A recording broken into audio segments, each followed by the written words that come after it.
प्यारे बच्चों, पिछली क्लास में हम लोगों ने कोऑर्डिनेशन कंपाउंड का आईयूपीएसी नाम लिखना सीखा। आज हम लोग सूत्र लिखना सीखेंगे। तो आइए देखते हैं कि हम लोग सूत्र कैसे लिखते हैं। तो किसी भी कोऑर्डिनेशन कंपाउंड का सूत्र लिखते समय सबसे पहले हम उसके धनायन का सूत्र फिर ऋणायन का सूत्र लिखते हैं। क्योंकि कॉम्प्लेक्स आयन में सेंट्रल मेटल और लिगेंड दो प्रकार की चीजें होती हैं, तो सवाल ये उठता है कि पहले हम क्या लिखेंगे। तो सेंट्रल मेटल एटम हम लोग उसके अंदर पहले लिखते हैं, देन लिगेंड लिखते हैं। अगर लिगेंड एक से अधिक प्रकार का है तब हम सबसे पहले निगेटिव लिगेंड को, देन न्यूट्रल लिगेंड को, देन पॉजिटिव लिगेंड को लिखते हैं।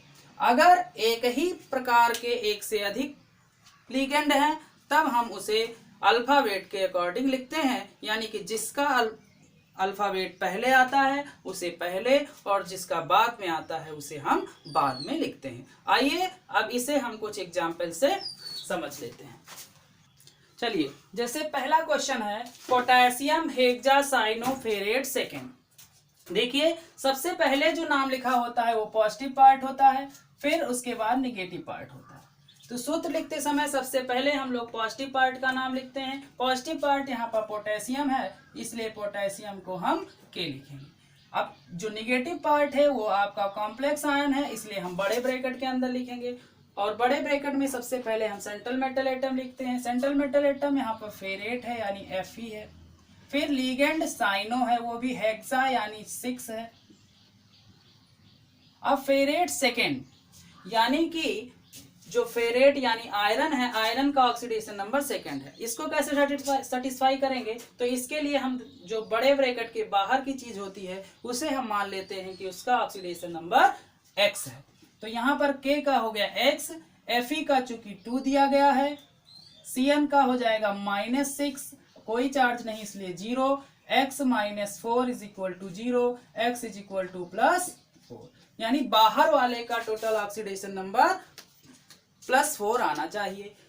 पोटेशियम का +1 होता है, इसलिए इसका मतलब जो पोटेशियम है यहाँ पर 4 होगा। ओके, दूसरा क्वेश्चन है डाईएमीन डाईक्लोराइडो प्लेटिनम 4th क्लोराइड, यानी ये पार्ट आपका पॉजिटिव पार्ट है जो कि कॉम्प्लेक्स आयन है। कॉम्प्लेक्स आयन बड़े ब्रैकेट में, यहाँ पर प्लेटिनम है, प्लेटिनम हम लोग Pt से लिखते हैं। अब यहाँ पर दो आपका लिगेंड है, एक है एमीन, एक है क्लोराइडो। तो पहले हम लोग क्लोराइडो लिखेंगे क्योंकि ये निगेटिव पार्ट है, निगेटिव लिगेंड है। यहाँ पर हो जाएगा Cl2, एमीन भी 2 है, NH3 का होल ट्वाइस। बाहर है क्लोराइड, बाहर वाले का x मानते हैं। क्योंकि प्लेटिनम का 4th दिया गया है इसलिए प्लेटिनम का 4 हो गया, क्लोराइड का -2 चूंकि 2 है। यहाँ पर एमीन का 0, बाहर वाले का x मान लेते हैं।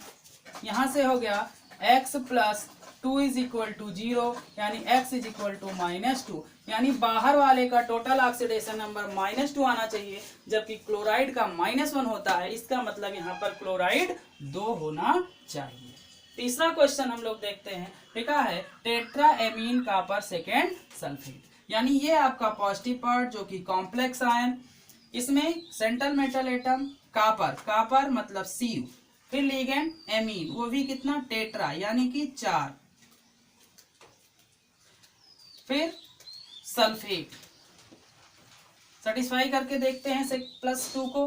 कॉपर का हो गया +2, अमोनिया का हो गया 0,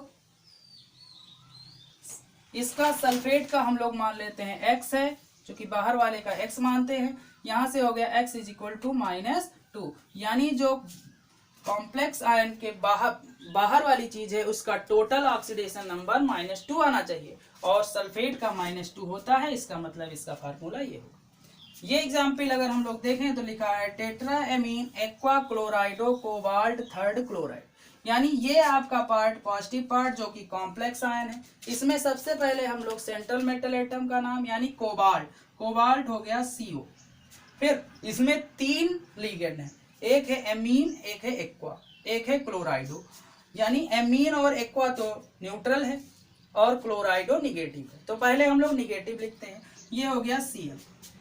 अब ये दोनों न्यूट्रल होने की वजह से पहले हम लोग पहले अल्फाबेट वाला लिखेंगे, तो आएगा एमीन। एमीन है NH3, वो भी कितना है, टेट्रा यानी 4। एक्वा, एक्वा को H2O से लिखते हैं। बाहर आपका हो गया क्लोराइड यानी Cl। अब कोबाल्ट के +3 यानी थर्ड लिखा है, तो उसका ऑक्सीडेशन नंबर यानी +3 दिया हुआ है। इसको सेटिस्फाई करने के लिए यहाँ पर कोबाल्ट का 3 दिया गया है, क्लोराइड का -1 होता है, अमोनिया का 0 हो गया, एक्वा का 0 हो गया।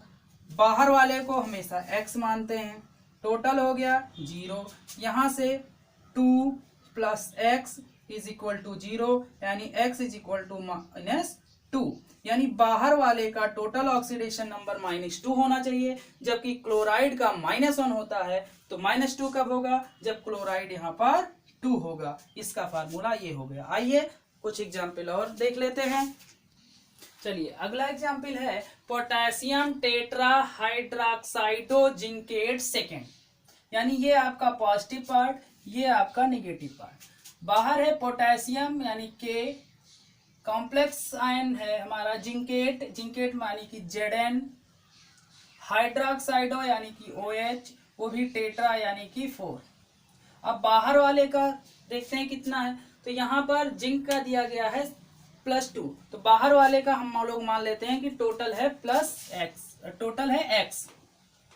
यहाँ पर जिंक का +2, OH का -4 = 0, X -2 = 0, यानी X +2। बाहर वाले का टोटल +2 आना चाहिए, इसका मतलब के यहाँ पर कितना होगा, 2 होगा, क्योंकि K का +1 होता है। अगला क्वेश्चन है टेट्रा हाइड्रोक्सो जिंकेट आयन, यानी ये आयन है। अब सवाल ये उठता है कौन सा आयन है। देखिए यहाँ पर लिखा हुआ है जिंकेट, 8 लगा, इसका मतलब इसके ऊपर निगेटिव चार्ज है। जिंकेट यानी हो गया Zn, हाइड्रोक्साइडो यानी OH, वो भी कितना, 4। अब इसके ऊपर निगेटिव चार्ज कुछ है, कितना है ये नहीं पता, हम लोग मान लेते हैं कि X है। तो यहाँ से हो गया Zn का चूंकि +2 दिया गया है, तो हो गया 2, हाइड्रोक्साइडो का हो गया -4 = जो चार्ज होता है हम लोग मान लेते हैं X चार्ज है, तो यहाँ से हो गया X = -2, यानी ऊपर चार्ज कितना हो गया, -2। अगला है डाईएमीन क्लोराइडो नाइट्रेटो N प्लेटिनम सेकेंड, यहाँ लिखा हुआ है नाइट्रेटो N, इसका मतलब ये एक उभयदंती लिगेंड। उभयदंती लिगेंड में जैसे NO2 उभयदंती लिगेंड है, ये N से भी जुड़ सकता है और O से भी जुड़ सकता है। तब इसका नाम लिखने के लिए हमें ये लिखना पड़ता है कि वो किससे लिंक है। अगर इस तरीके से लिखा है इसका मतलब ये नाइट्रेटो N है, इस तरीके से लिखा है तो हम लिखेंगे नाइट्रेटो O। चलिए यहाँ पर हम लोग लिखते हैं, तो ये आपका कॉम्प्लेक्स आयन, यहाँ पर है प्लेटिनम, प्लेटिनम का मतलब Pt। अब लीगेंड लिखेंगे, लीगेंड इसमें है डाईएमीन क्लोराइडो और नाइट्रेटो N। अब इसमें क्लोराइडो और नाइट्रेटो दो निगेटिव वाले हैं, तो सबसे पहले हम अल्फाबेट में C आता है इसलिए हम सबसे पहले Cl लिखेंगे। फिर नाइट्रेटो N के लिए चूंकि NO2 होता है NO2 लिखेंगे। अब है डाईएमीन, यानी एमीन आपका कितना है, 2 है। अब ये सेकेंड को हम सेटिस्फाई करते हैं। देखिए इसमें लिखा है प्लेटिनम, इसका मतलब ये चीज या तो उदासीन है या तो पॉजिटिव है, हमें पता नहीं है क्या है, हम लोग मान लेते हैं यस है। अब सेटिस्फाई करके हम लोग देखते हैं, तो यहाँ पर प्लेटिनम का हम लोग मान लेते हैं, यहाँ पर चूंकि सेकेंड दिया गया है इसलिए 2 है। क्लोराइड का -1, नाइट्रेट का -1, मान लेते हैं इस पे चार्ज X है, तो =X, यानी 0 = X, यानी ऊपर कोई भी चार्ज नहीं है, यानी कि ये आपका न्यूट्रल कॉम्प्लेक्स है। अगला क्वेश्चन देखते हैं, लिखा है डाई क्लोराइडो बिस एथिलीन डाईएमीन कोबाल्ट सेकेंड। अब ये लिखा है कोबाल्ट सेकेंड, इसका मतलब ये या तो ये पॉजिटिव है, लेकिन पॉजिटिव होता तो आयन लिखा होता, इसका मतलब ये डायरेक्ट क्लियर हो गया कि ये न्यूट्रल है। हालांकि चेक करना चाहें तो इस तरीके से जैसे हमने यहाँ चेक किया था आप कर सकते हैं। चलिए हम लोग लिखते हैं, तो सबसे पहले लिखना है हमें सेंट्रल मेटल एटम जो कि कोबाल्ट है, फिर हमको लिखना है लीगेंड। लीगेंड यहाँ पर दो प्रकार के लीगेंड हैं, एक है डाइक्लोराइडो बिस एथिलीन डाइमीन। अब यहाँ पर दो प्रकार का है, यानी एक है एथिलीन डाइमीन, एक है क्लोराइडो। अब चूंकि पहले हम नेगेटिव लिखते हैं तो हम लोग लिखेंगे Cl2। अब एथिलीन डाइमीन, चूंकि इसी में डाई आ रहा है इसलिए मैंने बताया था कि डाई के लिए जब शब्द में ही डाई आ जाए तो 2 के लिए 20 लगाते हैं। इसका मतलब एथिलीन डाइमीन यहाँ पर कितना है, 2 है। हो गया।